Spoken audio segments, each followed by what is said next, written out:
In 2003, Lego was a dead man walking. Most people think this company is an untouchable money machine. They're wrong. 20 years ago, the halls of their headquarters in Denmark smelled like pure panic. They were losing $1 million every single day. The banks were ready to pull the plug. The world's most beloved toy brand was officially a financial corpse. How did a company that survived the Great Depression and 3 massive factory fires manage to commit corporate suicide? And how did they turn a mountain of plastic debt into a $9 billion empire that now outpaces the S&P 500? This isn't a fairy tale about playing well. This is a masterclass in brutal corporate survival.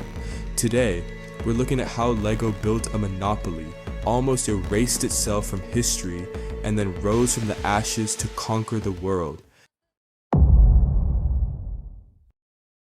Today, Lego is not just a toy company, it's a sovereign state of plastic.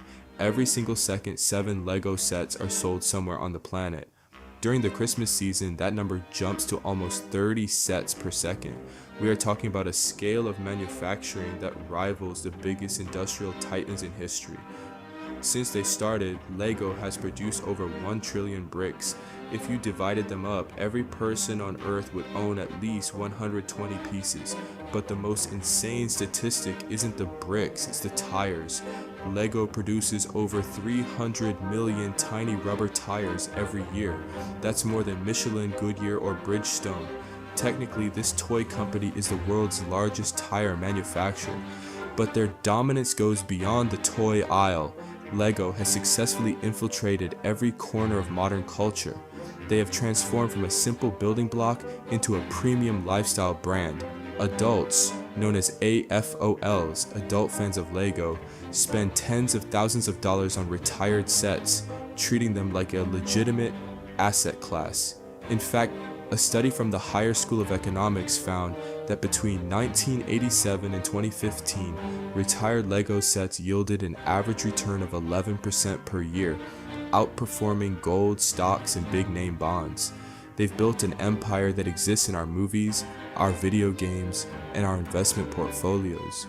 But as we're about to see, this massive $9 billion machine was built on the ruins of a business that almost didn't make it out of the 1930s. The story of Lego doesn't start in a high-tech lab. It starts in a pile of sawdust in Billund, Denmark. The year was 1932, and Ole Kurt Christensen was watching his life crumble.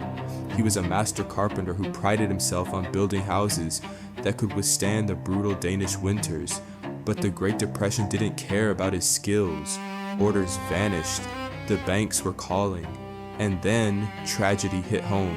His wife passed away, leaving him a widower with 4 young sons to raise in the middle of a global economic collapse. Ole was broke and desperate. Looking at the scraps of wood left over from his failed furniture business, he made a radical choice. He stopped building houses and started carving tiny wooden ducks and yo-yos. His friends thought he had lost his mind. Who buys toys when people can't afford bread, Grexel? They asked, but Ole saw something they didn't. Parents will always sacrifice their own comfort to give their children a moment of joy. He named the company Lego from leg god, meaning play well. But the universe seemed determined to burn his dream down, literally. In 1942, during the German occupation, a massive fire destroyed his entire factory. Every blueprint, every tool, and every toy ready for Christmas was gone. Standing in the ashes, Ole refused to quit. This man had a pathological obsession with quality. There's a famous story about his son, Godfred, trying to save money by applying only 2 coats of varnish to a batch of wooden ducks instead of the required 3. When Ole found out, he didn't just get angry, he made his son unpack every single duck, paint them again, and stay up all night to fix the mistake. This insane standard, only the best is good enough, is the DNA of the company.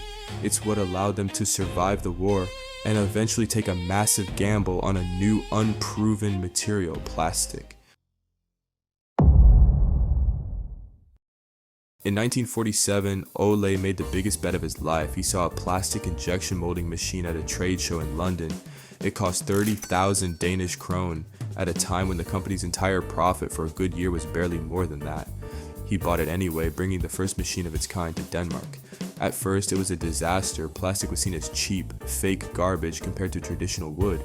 The first bricks, called automatic binding bricks, didn't even have the Lego logo on them. They were just hollow plastic shells that fell apart if you bumped into them. But Ole's son Gottfried saw the potential. He realized that for Lego to succeed, it couldn't just be a box of blocks, it had to be a system. In 1958, they perfected and patented the stud and tube design. This was the eureka moment. By adding tubes inside the bricks, they created clutch power. Now a child could build a massive structure, pick it up, and it wouldn't collapse. This transformed Lego from a toy into a creative language. By the 1970s, the company was a global juggernaut. They introduced the minifigure in 1978, giving their world a face and a soul. They launched space, castle, and pirate themes that defined the childhoods of millions. For 30 years, Lego enjoyed a golden era with double-digit growth every single year. They were the undisputed kings of the toy world, but that long streak of success created a dangerous illusion. They thought they could do no wrong, and that arrogance was about to lead them straight into a brick wall.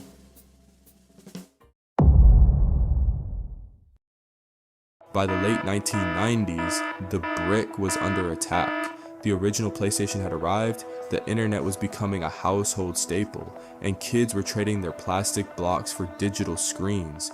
Lego's leadership panicked. Instead of trusting their core product, they decided they needed to modernize by doing everything except building bricks.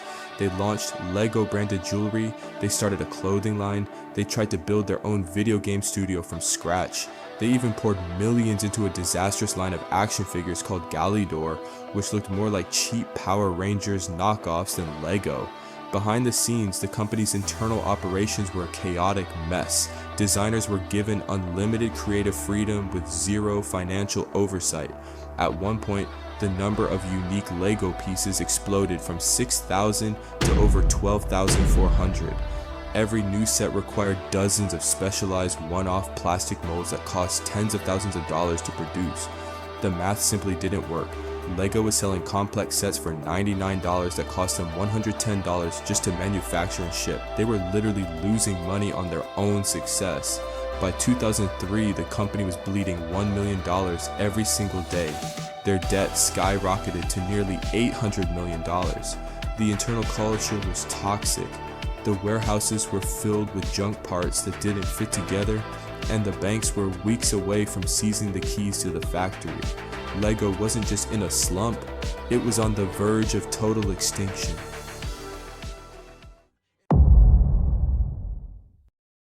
The man who saved Lego wasn't a toy designer or a creative genius. He was a 35-year-old ex-McKinsey consultant named Jürgen Vig Knudstorp. When he took over as CEO in 2004, he didn't bring magic, he brought a butcher knife. He sat the designers down and delivered a brutal wake-up call. We are losing money on almost everything we make. Stop being creative and start being profitable. His plan was a corporate shock therapy session. First, he sold off everything that wasn't a brick, including a majority stake in the Legoland theme parks. Next, he attacked the parts problem. He slashed the number of unique pieces by half, forcing designers to use the same basic bricks to create new sets. If a designer wanted to introduce a new color, they had to prove it was worth the cost by retiring 2 old ones. But the biggest shift was emotional.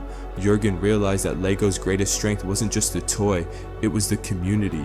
He embraced the adult fans of Lego, A-Foles, turning them from weird hobbyists into a core part of the business. And then he doubled down on IP partnerships. Before Jürgen, Lego was hesitant to rely on movies. He changed that forever. Star Wars, Harry Potter, Marvel, these weren't just licensed toys, they were cultural events. By combining the world's most famous stories with the world's most famous building system, Lego became invincible. They stopped selling boxes of plastic. They started selling the ability to build your favorite movie in your living room. By 2015, Lego's profits had increased by 600%, and the Dead Man Walking had officially become the most powerful toy empire in history.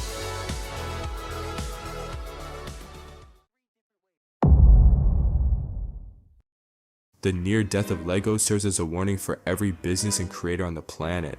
Success is often a mask for hidden failures. When Lego was at its peak in the 80s, they thought they could conquer any industry: clothing, media, jewelry. They fell into the trap of brand dilution. They tried to be everything to everyone and ended up being nothing to anyone. The lesson is that innovation without focus is just a fancy way of committed suicide. True growth doesn't come from chasing every new trend. It comes from understanding your unique selling proposition, the one thing you do better than anyone else on earth. For Lego, that was the simple, humble, interlocking brick. When they returned to their core, they didn't just survive, they thrived. They learned that constraints are actually the fuel for creativity. By limiting their parts and focusing on their system, they forced themselves to become more inventive. In a world that constantly tells you to expand and do more, sometimes the most revolutionary thing you can do is go back to basics and do one thing perfectly. Today, Lego is the most powerful toy company on Earth, not because they beat the digital age, but because they realize that in a world of screens, humans still have a deep biological need to build something real, one brick at a time. If you want to see how other giants like Nvidia or Apple almost hit the wall before conquering the world, hit subscribe. We're just getting started. Thanks for watching.